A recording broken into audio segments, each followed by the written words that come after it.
I think when we first began introducing tools and learning about tools ourselves and trying to learn the best way to use them, but it was an indication of what we've done in professional development in the past, that we would teach an affinity, for example, and then we would come back and we would say, well, let's use an affinity to look at this and learn more about the system. And people would say, wait a minute, we've already done that one. We've already done an affinity. Check that one off. We're already through with that one. And I think that's part of the way we segmented staff development, and it was something like an activity sheet for students that you completed, not something that truly equipped you to do something with.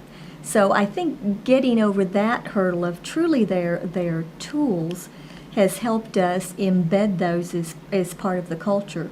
And I think probably I'm not aware the degree to which our thinking is influenced and automatically thinks, and I'll hear people say, so, wait a minute, are we just talking this to death? Is there a tool that's going to help us focus? Is there an improvement team that needs to spin off of this? Do we need to get other stakeholders involved?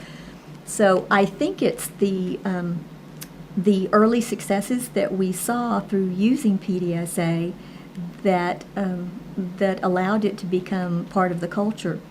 I think the biggest thing I learned was to trust the process and not to jump to a solution, but to trust the process, because it often would work itself out. I also learned that it didn't have to be a long, drawn-out process. You could do some shorter processes. And also that the learning starts the minute you start the process. Even listening to those kids talk today, they haven't even gotten to a solution yet, or even what their plan for a solution is, but they've already seen improvement because they've started to talk about the things that are driving and preventing them.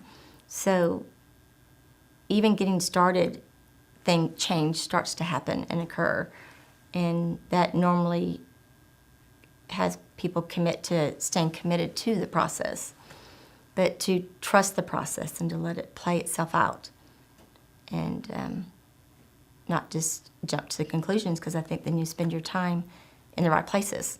Kind of like why I don't want my vertical teams to all roll off yet without good, accurate data to spend their time on.